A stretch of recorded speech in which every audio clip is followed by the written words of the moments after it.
लड़की जो है 7 महीने की प्रेग्नेंट भी है, यानी कि जब वो बच्चा इस संसार में आएगा और उसको पता चलेगा कि हमारे नाना जी ने ही हमारे पिता को मार दिया, तब उस पर क्या बीतेगा। और चला रहा था बड़ा वाला, तो जैसे जैसे काट के आगे शीशा पर रॉड मारते गए, टूट के बुकनी हो गया।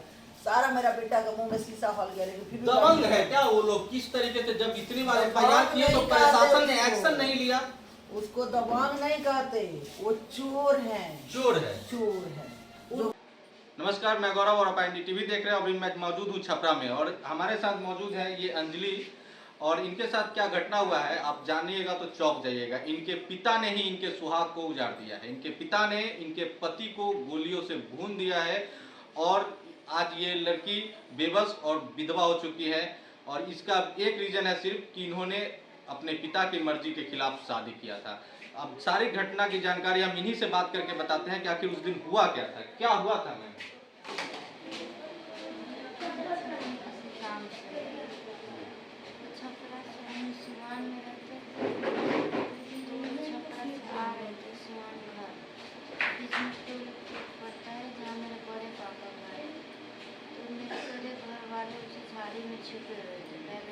आपके ही घर वाले? मेरे घर वाले, मेरे पति के अपने चाचा सारे गाड़ी में ही देखा कि सूरज की गाड़ी आ रही है, उस गाड़ी को हमला कर दिया। उस गाड़ी पे वो लोग किस चीज से हमला किए थे? लोहे का एंगल होता है ना। और उस घटना में कौन कौन लोग थे? क्या नाम है आपके बड़े पापा का? आपके बड़े पापा थे? अच्छा।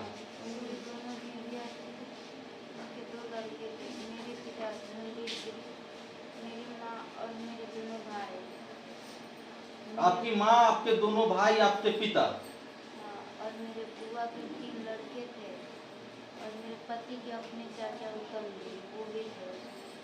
आपके पति के चाचा जी भी, देखिए कि ये बता रहे हैं, एक बहुत बड़ी बात है कि इनके परिवार वाले तो थे ही, इनके जो पति हैं उनके चाचा भी इस कांड में सम्मिलित थे और सभी लोगों ने मिलकर इनका परिवार, इनका संसार उजाड़ दिया।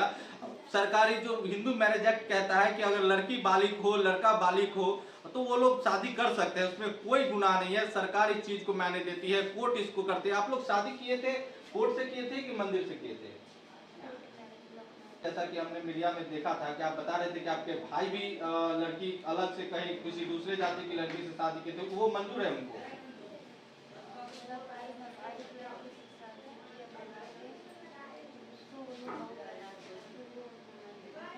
देखिए एक बाप का किस तरीके से अपना बेटा अगर किया है वो भी दूसरी जाति में किया है। देखिए हम किसी जाति पे बात नहीं कर रहे हैं, लेकिन अगर बात उठती है तो उठ जाती है कि दूसरी जाति की लड़की ला करके घर में वो भी नाबालिग बच्ची को लाए और वो बहू बना के एक्सेप्ट कर लिए, लेकिन सूरज को दामाद नहीं बना सके, उसको मौत के घाट उतार दिए। और आज ये परिवार पूरा टूट चुका है। एक बच्चे की, जब एक माँ का जब बेटा चला जाता है, एक पत्नी के जब पति चला जाता है तो क्या दुख बीतता है। और ये जान लीजिए कि ये लड़की जो है 7 महीने की प्रेग्नेंट भी है, यानी कि जब वो बच्चा इस संसार में आएगा और उसको पता चलेगा कि हमारे नाना जी ने ही हमारे पिता को मार दिया, तब उस पे क्या बीतेगा, उस बच्चे पे क्या बीतेगा जब ये कहानी उसको पता चलेगी। ये बात आप समझिए। सूरज के माता जी भी हमारे साथ है और वो एक माता का जो है ना, एक बेटा खोने का दर्द क्या होता है वो तो आप जान ही सकते हैं, फिर भी उनसे कुछ बात करके हम बता सकते हैं कि आखिर क्या हुआ था उस दिन।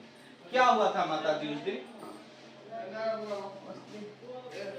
कैमरा के काम बा हमरा बैठा जी। सीसीटीवी कैमरा का सब लगेला रहेला। उसी में दिल्ली उड़ल हन, दिल्लियो काम बा तो दिल्ली चल के काम देखत हन। कैमरा के काम देख के शाम के रसूलपुर से सीमान खरीद। एक साल के बीच में क्या कभी अंजलि के पिता जो है कुछ ऐसी घटना या फिर कुछ धमकी या ऐसा कुछ किए थे क्या? एक साल में 10 बार हमारे बच्चों पर हमला करवाया है शशिभूषण गिरी। तो आप थाने में एफआईआर नहीं किए थे? 10 गो एफआईआर दर्ज है। यहाँ तक सीसीटीवी का फुटेज सबूत के तौर पर, वीडियो, गाड़ी यहीं पर 2 महीना पहले हमारे ये दोनों बेटे पे हमला वही जगह ऐसे ही किए थे जैसे आज किए थे, लेकिन गाड़ी मेरी ये नहीं थी, सिर्फ डिजायर थी। और लड़का चला रहा था बड़ा वाला, तो जैसे जैसे काट के आगे शीशा पर रॉड मारते गए, टूट के फुकने हो गया। सारा मेरा बेटा का मुंह में शीशा फल गया, लेकिन फिर भी दबंग है क्या वो लोग? किस तरीके से जब इतनी बार एफआईआर किए तो प्रशासन ने एक्शन नहीं लिया? उसको दबंग नहीं कहते, वो चोर है। चोर है, चोर है जो कि सूरज इसी का विरोध करते थे। हाँ, दबंग मेरा सूरज था जो कि विरोध में उतर भ्रष्टाचार के खिलाफ डरता नहीं था, डरता नहीं था किसी से कि हम खिलाफ करेंगे, हम ये दारू का धंधा बंद करवाएंगे। मतलब वो लोग शराब कारोबारी था। देखिए नीतीश कुमार जी, आपने शराबबंदी पे तो बड़ी लंबी लंबी बातें कही है, लेकिन शराब ने आज एक माँ का बेटा छीन लिया और उस शराब कारोबारी ने एक पत्नी का पति छीन लिया।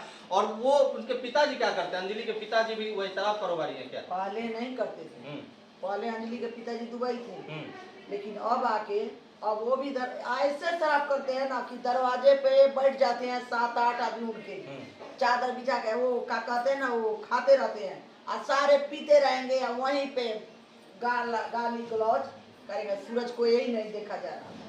देखिए, ये अंजलि और सूरज का घर जो है वो काफी करीब है और सूरज को ये चीज बर्दाश्त नहीं था कि कोई भी गलत काम उनके गांव में हो। सूरज इसका विरोध करते थे और विरोध करने का नतीजा, ऊपर से अंजलि से शादी करने का ये परिणाम हुआ कि वो आज इस दुनिया में नहीं है। लेकिन आप इस बात को जान लिए कि आज भी उनकी पत्नी इस कदर परेशान है, इस कदर उतरने पे कि अपने पिता के खिलाफ भी जाकर के न्याय चाह रही है। आज भी वो पत्नी अभी विधवा नहीं मान रही अपने आप को। उनको जब तक उनके पिता को सजा नहीं होगा, जब तक उनके भाइयों को सजा नहीं होगा, ये हिम्मत चाहिए। अपने भाई और अपने पिता के खिलाफ उंगली उठाने के लिए बहुत बड़ी हिम्मत की आवश्यकता होती है और आज अपने पति के लिए ये पत्नी लड़ रही है कि उनको न्याय मिलेगा और न्याय जरूर मिलेगा। एक चीज हमको जानना है आपसे कि क्या आपको शादी के बाद कभी पिताजी के द्वारा कोई धमकी वगैरह या फिर कुछ भी ऐसा हुआ था क्या?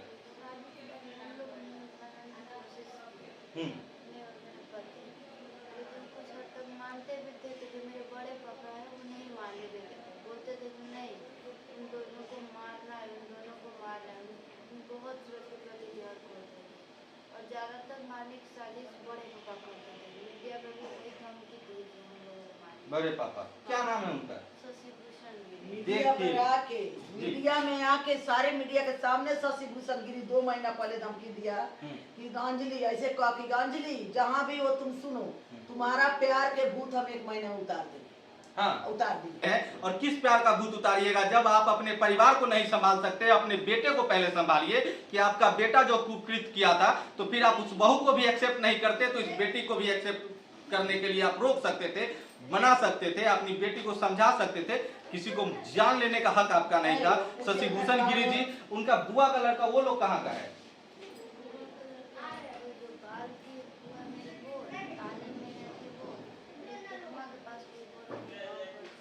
वो एक चीज आपको उसके ये जो घटना हुआ था, इसमें आपके परिवार यहाँ से आपका परिवार का लोग आपको क्या सपोर्ट कर रहा है, कितना सपोर्ट कर रहा है घटना के बाद? कोई दिक्कत आप लोग को कोई दे रहा है क्या? नहीं ना?